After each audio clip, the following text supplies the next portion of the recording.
함께 기도하심으로 아침 묵상 시작하겠습니다. 사랑과 은혜의 하나님 아버지, 오늘도 새로운 생명의 아침을 주심을 감사합니다. 오늘도 새로운 소명과 소망으로 하나님의 뜻을 붙잡고 살아가는 우리가 될 수 있도록 인도해 주시옵소서.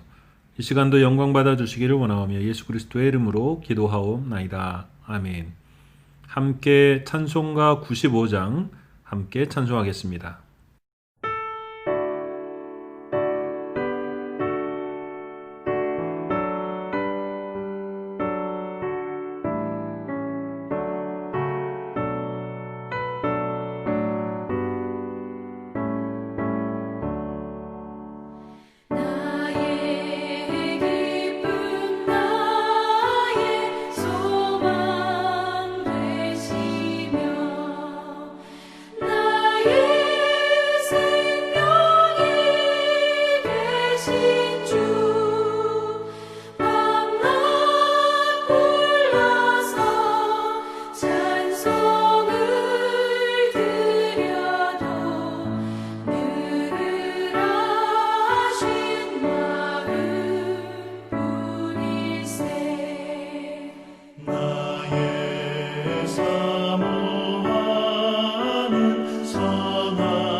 오늘 우리에게 주시는 하나님의 말씀은 열왕기상 19장 19절에서 21절의 말씀입니다.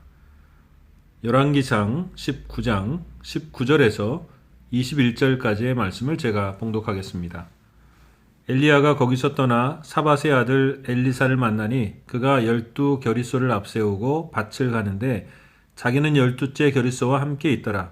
엘리야가 그리로 건너가서 겉옷을 그의 위에 던졌더니 그가 소를 버리고 엘리야에게로 달려가서 이르되 청하건대 나를 내 부모와 입맞추게 하소서. 그리한 후에 내가 당신을 따르리이다. 엘리야가 그에게 이르되 돌아가라. 내가 내게 어떻게 행하였느냐 하니라.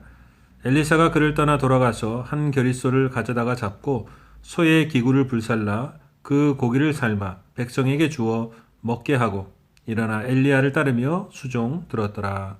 아멘. 느헤미야의 동생이 전해준 예루살렘 소식은 느헤미야의 열망과 기도가 되었습니다. 느헤미야의 동생의 이야기는 느헤미야를 깨우고 느헤미야는 잠들어 있던 이스라엘 백성들을 깨우며 무너진 성벽을 다시 일으키는 일들이 됩니다. 모두 다 안 된다고 했던 일들이었고 모두가 손 놓고 있던 일들이며 불가능하다고 했고 많은 방해가 있던 일들이었습니다. 그러나 그것이 이루어지게 되는 것을 보게 되는데 동생이 전해준 말로 느헤미야의 영혼이 새롭게 깨어났기 때문입니다. 엘리야의 겉옷이 엘리사에게 던져졌습니다. 그의 겉옷이 엘리사에게 던져졌을 때 엘리사는 엘리야의 하나님을 따르고자 열망을 결단으로 바꿉니다. 엘리야는 그에게 겉옷만 던졌을 뿐인데 아마 엘리사의 하나님의 뜻을 쫓아 살고자 하는 열망과 결단에 엘리야도 놀랐을 것입니다. 왜냐하면 엘리사는 엘리야가 겉옷을 던진 것이 무엇을 의미하는지 캐치해낸 것입니다. 어려운 시절을 살아가지만 엘리사는 그 열망을 간직하고 살았던 것입니다. 모세는 출애굽 후에 시내산에서 받은 말씀을 간직하고 살아갑니다. 40여 년 광야를 지나고 광야에서 많은 장애물과 반대에 부딪히는 삶이 있었지만 그는 하나님의 말씀에 대한 열망이 식지 않았습니다. 그리고 40여 년이 지난 모압 광야에서 바로 어제 받은 말씀처럼 새롭게 다시 되풀이하여 명하는 신명기로 하나님의 말씀을 토해내고 있습니다.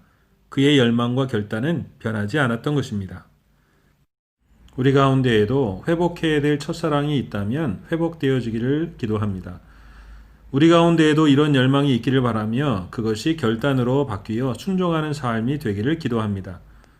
이런 열망 가운데에서 하나님이 주시는 말씀에 민감하여 그것을 깨닫고 기뻐하는 삶이 되기를 기도합니다. 왜냐하면 말세의 때는 그런 열망이 쉽게 사라지기 때문입니다. 모두 자기 자신과 그 기쁨에 매몰되어 그것을 하나님보다 더 사랑하기 때문입니다. 디모데후서 3장에 보면 너는 이것을 알라 말세에 고통하는 때가 이르러 사람들이 자기를 사랑하며 돈을 사랑하며 자랑하며 교만하며 비방하며 부모를 거역하며 감사하지 아니하며 거룩하지 아니하며 배신하며 조급하며 자만하며 쾌락을 사랑하기를 하나님 사랑하는 것보다 더하며 경건의 모양은 있으나 경건의 능력은 부인하니 이 같은 자들에게서 내가 돌아서라 말씀하고 있습니다. 또 우리가 살아가는 동안에 삶의 여러 가지 일들과 어려운 문제들 속에서 살다 보면 그런 열망이 쉽게 사라집니다. 살아가는 동안에 세상이 흘러가는 모습 속에 잠겨 있다 보면 하나님의 뜻도 감동이 되지 않기도 합니다. 그러는 중에 우리의 결단도 희미해지며 기도했던 일들도 희미해지는 것을 봅니다. 그러나 오늘 엘리사의 모습은 희미해진 우리의 열망과 결단을 다시 하나님의 것에 민감하도록 우리에게 도전합니다. 삶이 힘들고 어려운 일이 겹친다 하지만 하나님을 향한 열망과 결단이 사그라들지 않고 하나님과 그분의 뜻 앞에 살아있는 하나님의 백성으로 살기를 기도합니다. 우리도 누군가의 열망을 깨우는 우리가 되기를 바라고 그렇게 사용되기를 축복합니다. 그것이 하나님의 뜻을 이루며 우리 모두가 함께 사는 길이기 때문에 그렇습니다. 또 엘리야는 그의 말대로 그저 옷을 던졌을 뿐입니다. 엘리야가 그 겉옷을 던진다는 것은 엘리야가 엘리사를 자기 제자로 삼아 자기를 섬기게 한다는 표시인 동시에 엘리사가 앞으로 예언자로서 받게 될 정권을 미리 암시한다고 할 수 있습니다. 그런데 하필 농부인 자를 택하셨는가에 대한 생각을 해보게 됩니다. 그것은 묵은 땅, 풀 한 폭이 심을 수 없는 메마른 심령, 모래 언덕 같은 마음들, 길가, 돌짝밭, 가시밭 같은 묵은 땅을 기경하여 새롭게 하시려는 하나님의 마음이 나타나 있다 생각됩니다. 엘리야의 갈멜산 사건으로 너희의 땅에 비를 내리고 곡식을 주는 이는 바알이 아니고 여호와임을 알려주심을 시작하셨다면 엘리사를 통하여 농부의 마음으로 부지런히 땅을 갈며 씨를 뿌리고 곡식을 돌보며 열매를 맺게 하는 농부의 마음으로 이스라엘을 사랑하며 인도해 가실 것에 대한 하나님의 사랑과 은혜, 그 마음이 드러나는 것이라 볼 수 있습니다. 하나님은 우리를 그렇게 부르시고 우리를 그렇게 인도해 가십니다. 고기를 잡았던 제자들에게 사람을 낚는 어부가 되는 것으로 그들의 사명을 분명히 보여주셨다면 엘리사에게는 농부의 마음으로 이스라엘과 함께 하시는 하나님의 마음으로 일하도록 부르셨다는 것입니다. 하나님은 또한 우리를 그렇게 인도하시고 보호해 가십니다. 우리도 지금 큰 태풍의 계절을 지나고 있습니다.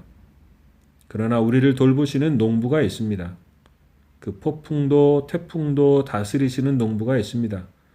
우리의 가지 하나 뿌리 하나 상치 않도록 돌보시는 하나님이 계십니다. 그 하나님의 역사를 엘리사를 통하여 다시 보게 하실 때 오늘 우리의 삶 가운데에서 안심하며 평안 가운데 주님을 따라가는 우리 모두가 될 수 있기를 주님의 이름으로 축원합니다.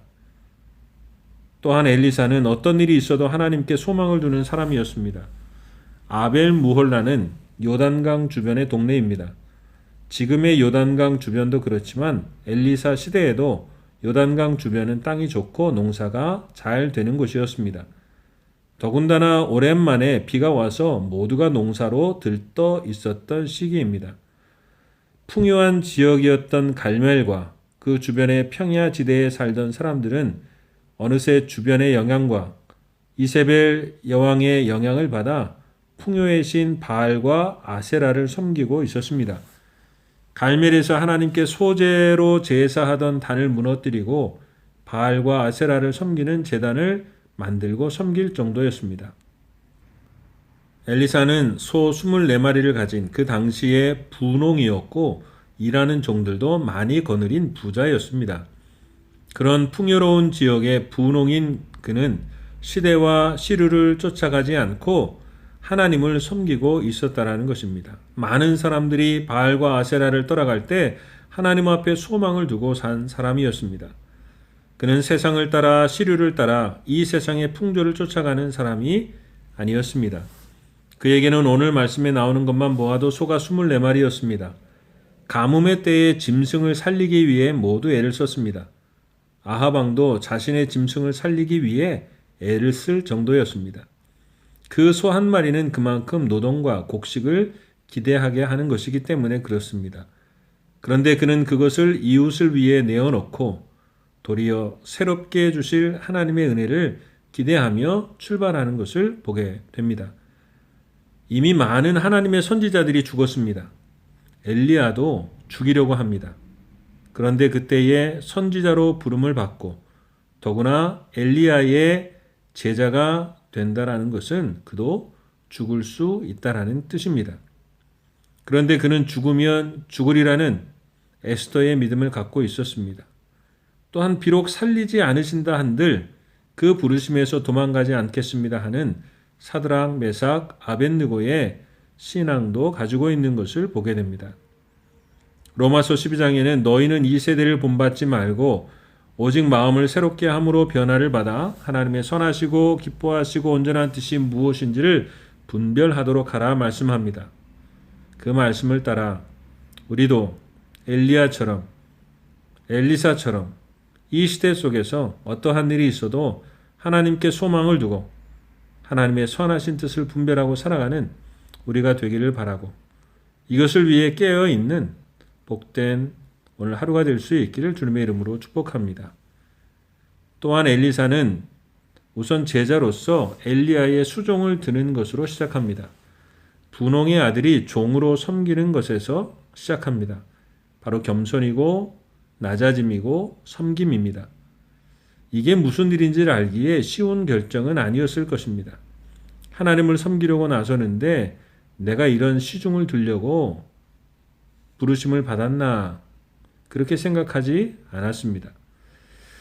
많은 사람들이 대부분 여기에서 실패하고 낙담하고 살아갈 때가 많습니다. 저도 안수를 받고 목회를 시작하면서 교회에서 가장 많이 했던 일 중에 하나가 사무실에서 칼질을 하고 오타를 수정하고 그 오타를 수정하여 주보에 풀칠 작업하는 일을 많이 했었습니다. 그때 같이 일하는 목사님들과 더불어 농담반 진담반으로 내가 이걸 하려고 목사가 되었나.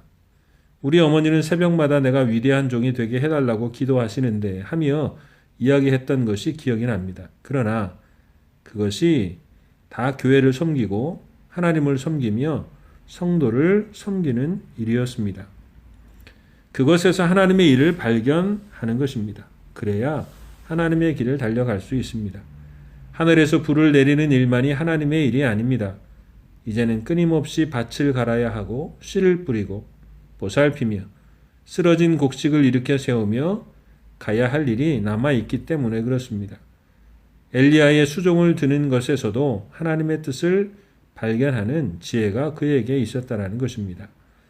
하나님의 부르신 일에는 작고 천한 것이 없습니다. 오직 하나님의 일만이 있을 뿐입니다. 천사의 일을 하는 것이 아니라 이 땅에서 흔히 있는 일들을 감당하며 살아가야 하는 것입니다. 거기에서 하나님의 뜻을 이루며 살아갈 수 있는 것입니다. 오늘 어려운 시대 속에서도 시대를 쫓아가지 않고 하나님에 대한 열망과 소망을 잃지 않는 사람이 엘리사였습니다. 분홍에서 수종드는 자로 시작하지만 하나님의 부르심을 기뻐하며 순종으로 살아갑니다. 하나님은 그런 사람들을 기뻐하시고 사용하시며 하나님의 뜻을 이루어 가십니다. 오늘의 시대 속에서도 낙심과 걱정으로 살아가는 것이 아니라 낙심과 걱정을 하나님의 말씀으로 밭을 갈아 뒤집어 엎고 다시 하나님의 뜻을 심고 땀을 흘리며 나아가는 새 시대의 엘리사의 모습으로 살아가는 우리 모두가 될 수 있기를 주님의 이름으로 축복합니다. 함께 기도하겠습니다.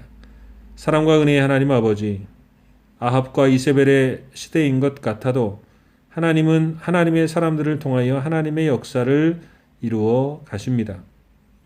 이 시대의 큰 풍조로 세상이 흘러갈 것 같지만 오늘날에도 여전히 하나님을 바라는 자들을 통하여 하나님의 역사를 이루어 가시는 줄 믿사오니 오늘 이 시대의 풍조가 아니라 하나님의 살아계심과 말씀에 우리의 삶을 맡기고 살아가는 우리가 될 수 있도록 인도해 주시옵소서.